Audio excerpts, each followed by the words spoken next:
Okay. So it's with my distinct pleasure to introduce our special guest, Dr. Brenda Hawkins. She is a Lilydale registered medium. Dr. Brenda Hawkins is a recently retired doctoral level licensed psychologist with her doctorate from Indiana University. Retired from clinical, she has 38 years of clinical experience. She specialized in adult and geriatric psychotherapy and was in solo practice for 16 years. She has held national and state level offices in professional association and has been teaching part-time at a local university. She also taught at Georgia State University and was on the faculty of Emory University School of Medicine, Department of Psychiatry. She has published in professional journals and has presented at national professional conferences and conventions. Her areas of research interests include the human-animal companion bond, meditation, near-death experiences, and positive psychology. Dr. Hawkins is a member of the American Psychological Association, the American Society of Clinical Hypnosis, and the International Association of Near-Death Studies. She is a registered medium in Lilydale and is a former member of the Mediums League Executive Board. She is a member of the Church of the Living Spirit and has presented workshops on a variety of topics related to spirituality and spiritual development, both at the church and as part of Lilydale's summer program. She's also served at other spiritualist church. Welcome. Good morning. I would like to start today. Can you all hear me? Okay. I would like to start today by telling a brief story about something that happened to me and my cats, which was quite unexpected. When I first moved to Lilydale, I bought a house that had belonged to Isabel Ferguson. She was a Scottish medium that had belonged to Lilydale. She was registered, and who I understand was quite renowned and sadly had been quite ill before crossing into spirit. The house had stood empty for about 10 years, frozen in time, with many of her belongings still in it, including her nightgown, which she had evidently laundered and left neatly folded on the dryer. So it was truly just frozen in time. As I worked on rehabbing the house, putting in wiring, plumbing, floors, walls, doors, all of that good stuff, I could feel her energy in the house. Once I even heard her voice in my head commenting on the house and apologizing for the shape that she had left it in. One evening, as I was sitting on the couch, I noticed my two cats and my dog looking very intently in one direction, all looking in the same direction. So I looked to see what they were going on about. And there I saw a translucent gray cat with its tail straight up in the air, walking like it owned the place. And it walked diagonally across the living room and into the brick chimney that went up through the living room into the roof. And all of us were motionless as we watched the cat cross the room. I was intrigued, so I went around asking my neighbors if they knew anything about a gray cat connected with Belle's house and told them what had happened. What they said was, "Oh, that's Belle Ferguson's old cat. She had him forever. Don't mind him, he's just showing off." Animals continue after the change we call death, just like we do. Our bodies are temporary, but our spirits are immortal. Life and love are forever. And so that's what I would like to talk about today.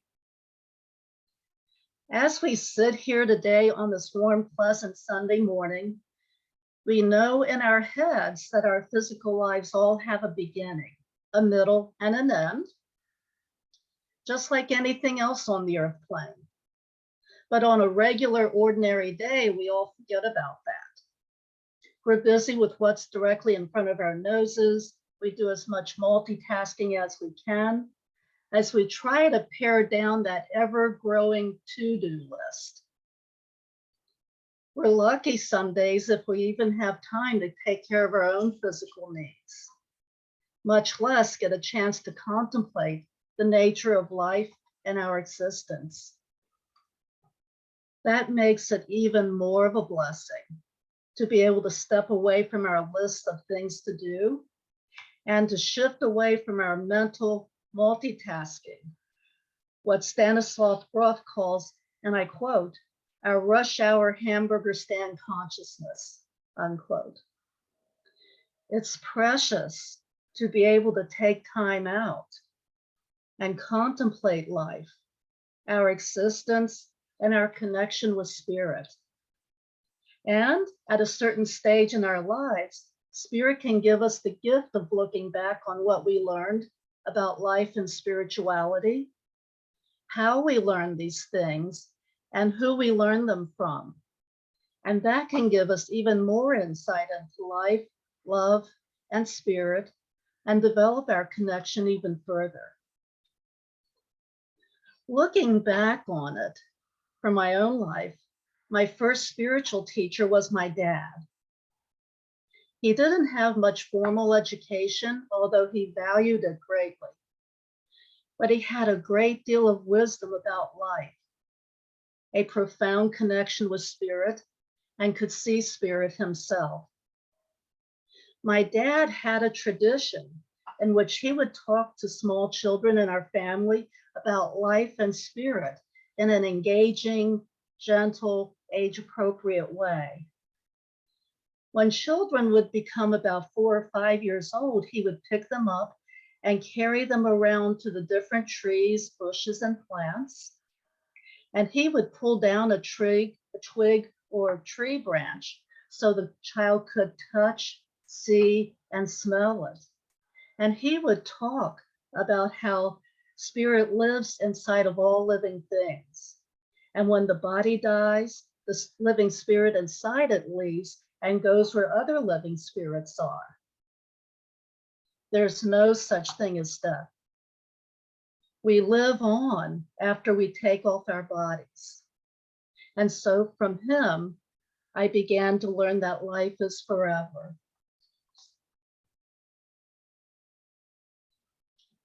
And when it comes to love, mediumship shows us that love is forever. When we cross over, we are met by love. All those who loved us and cared about us are all gathered there when we show up. Family, people who are like family to us, friends, neighbors, and the animals. And of course, our spirit teachers and our guides and healers, they all gather in love around us. Love never dies. Even the people that may have treated us badly will want to come to us when we are ready and willing, so that they can apologize after they've worked with their own teachers and healers themselves, understand what they did and why they did it, and have committed to never doing it again.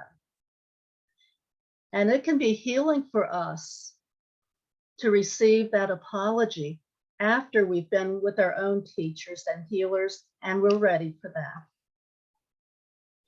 And when we cross over and meet everyone, we are bathed in love. It feels completely transcendent because we've dropped all the walls we've developed on the earth plane to protect ourselves. We can now experience love fully and wholeheartedly. It's our natural state of being.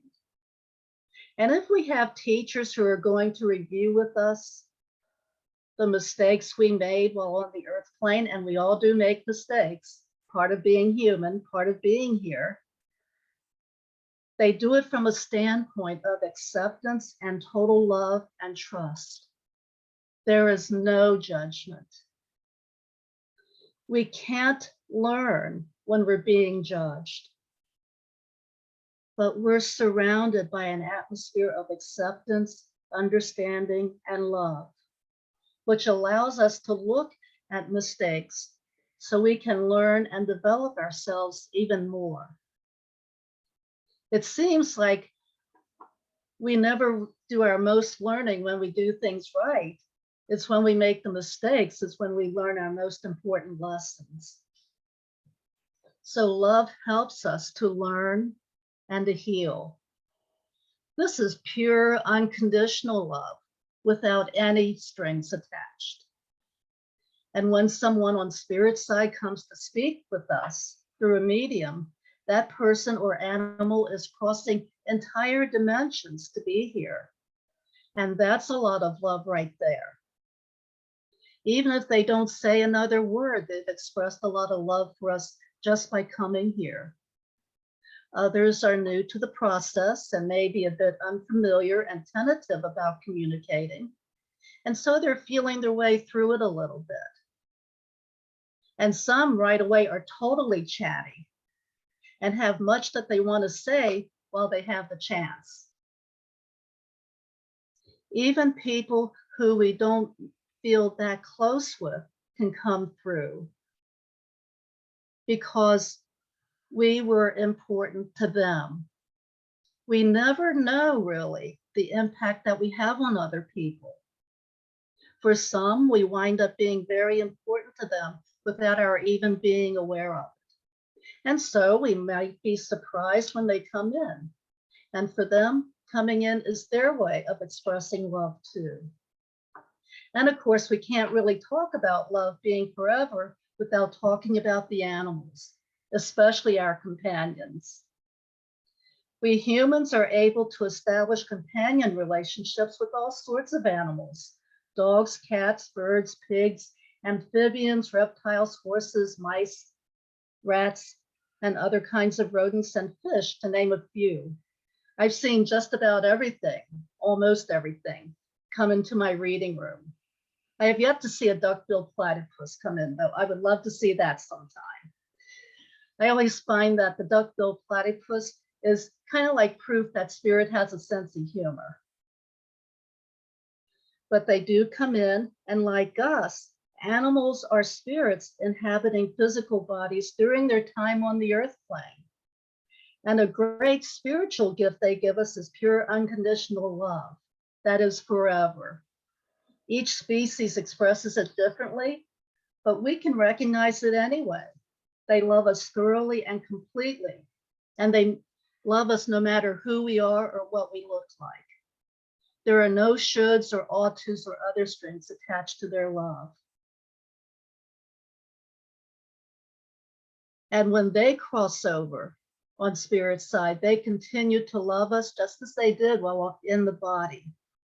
They have other animal friends that they play with over there. They hang out with our people. And they also communicate with us through mediumship. And even without mediumship, they will still come to visit us, whether we know they're there or not. Animals never lie about love. They're always there for us.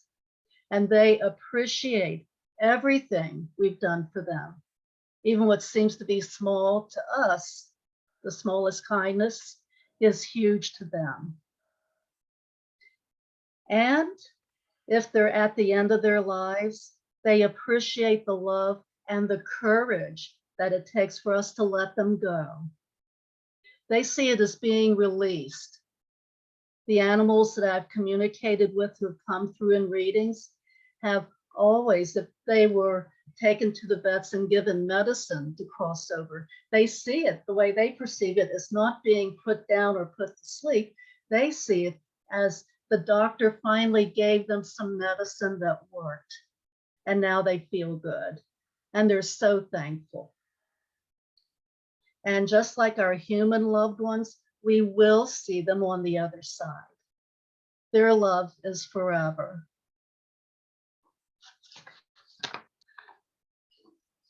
As I close, I'd like to comment that the last few years have been difficult for all of us. Many of us have had people that we love and care about cross over to spirit. Many have had chaos and uncertainty in terms of health, family situations, or finances. Even simple physical safety has become a worry in various places. A lot of us have been feeling stressed out, as well as being busy multitasking. Our challenge has been to learn from these various situations, so hopefully they'll never happen again.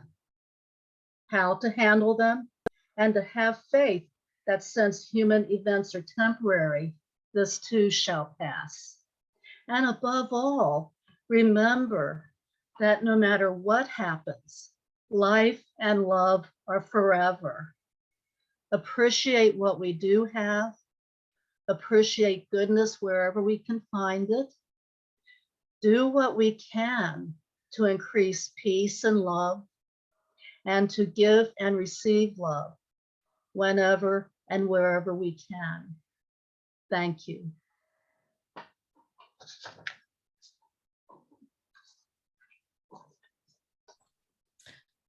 Thank you, Dr. Hawkins. You know, I'm listening to all this, and it just goes to show love never dies, never dies. It's with us all the time. It continues everywhere in our dreams. Everybody's with us always. We have to remember that.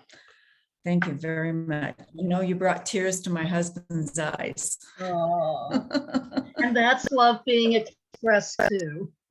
Yeah, yeah, yeah.